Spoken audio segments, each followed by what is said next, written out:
Assalamualaikum warahmatullahi wabarakatuh. Nama Arman Hermawan Kartaman, NPM 1810000043 dari kelas A. Di sini saya akan menjelaskan tentang kepailitan. Apa sih kepailitan itu?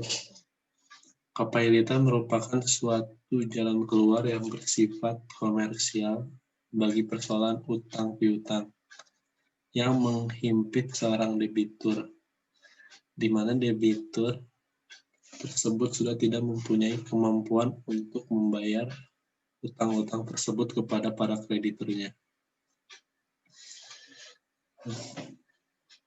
Apa sih kreditur dan debitur? Simpelnya, debitur adalah pihak yang memiliki utang dan kreditur adalah pihak yang memiliki piutang.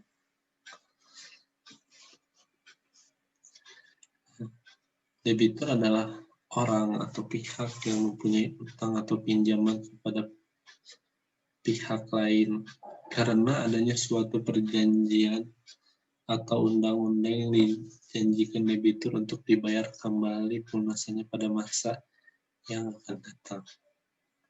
Nah, dalam Undang-Undang Nomor 37 Tahun 2004 tentang kepailitan dan penundaan kewajiban pembayaran utang, kreditur adalah orang yang mempunyai piutang karena perjanjian atau undang-undang yang dapat ditagih di muka pengadilan. Kapan sih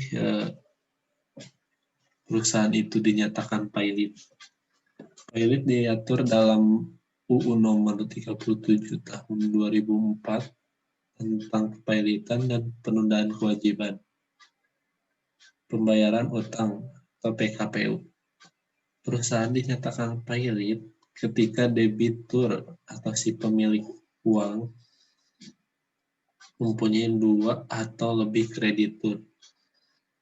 Itu pemberi kreditur atau pemberi utang yang tidak membayar utang yang telah jatuh tempo.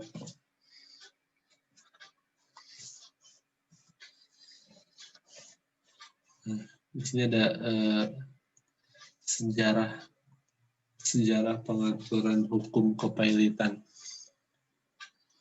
Sri Rezeki Hartono membagi sejarah pengaturan hukum kepailitan di Indonesia menjadi 3 masa, yaitu yang pertama masa sebelum Failisman Periodening berlaku, yang kedua masa berlakunya Failisman Periodening itu sendiri, yang ketiga masa berlakunya UU kepailitan yang sekarang.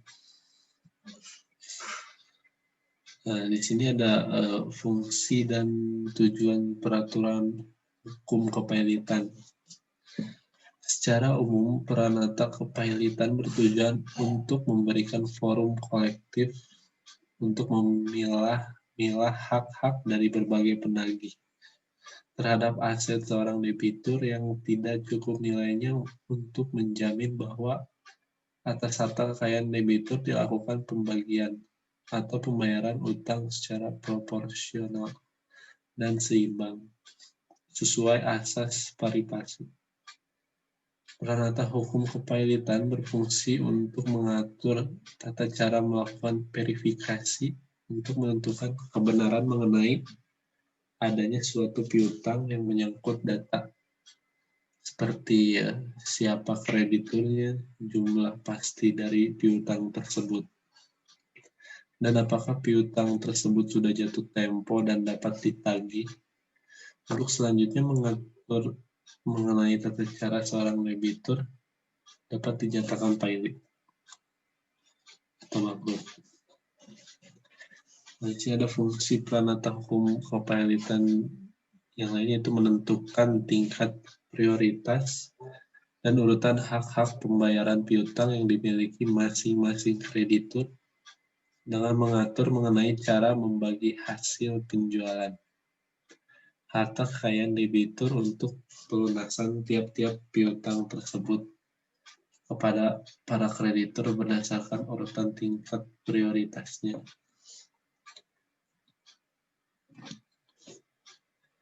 Kita Undang-Undang Hukum Perdata sebagai lex generalis dalam kepailitan. KUH Perdata merupakan lex generalis bagi UUK PKPU yang dikeluarkan dengan tujuan yang pertama untuk menghindari pertentangan apabila ada kreditur pada waktu yang sama meminta pembayaran piutangnya dari debitur.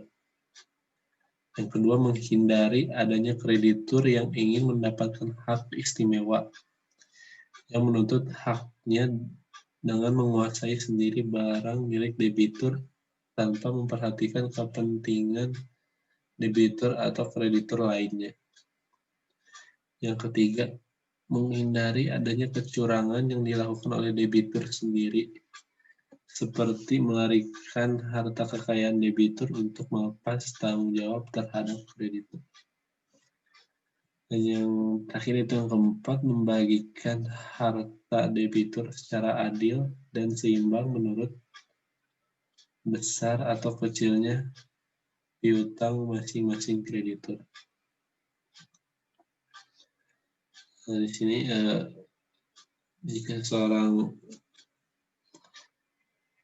ingin menyatakan permohonan juga dapat diajukan terhadap yang pertama orang per orang, yang kedua terhadap harta peninggalan warisan, yang ketiga badan hukum, yang keempat badan usaha, dan yang kelima bank, yang keenam perusahaan efek atau bursa efek, lembaga clearing dan penjaminan, lembaga penyimpanan dan penyelesaian. Yang ketujuh perusahaan asuransi, perusahaan reasuransi, dan dana pensiun atau badan usaha milik negara. Yang terakhir itu ke-8 penjamin atau guarantor. Di sini ada beberapa asas-asas kepailitan. Di dalam kepailitan ada asas keseimbangan, asas kelangsungan usaha, asas keadilan, asas integrasi, yang terakhir asas cepat, efektif, dan terbuka. Nah, akibat hukum kepailitan itu akibat hukum kepailitan terhadap harta kekayaan pribadi debitur. Akibat hukum kepailitan bagi debitur yang berbentuk badan usaha atau bukan badan hukum. Yang ketiga, akibat hukum kepailitan bagi kreditur.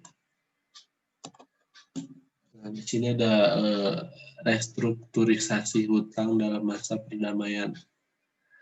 Restrukturisasi hutang menurut Joel G. Siegel dan J. Gershon adalah penyusun kembali struktur utang yang mencerminkan kesempatan kepada debitur merencanakan pemenuhan kewajiban keuangannya. Restrukturisasi utang terdiri dari tindakan penjadwalan kembali atau rescheduling, persyaratan kembali atau reconditioning, dan penataan kembali atau restructuring.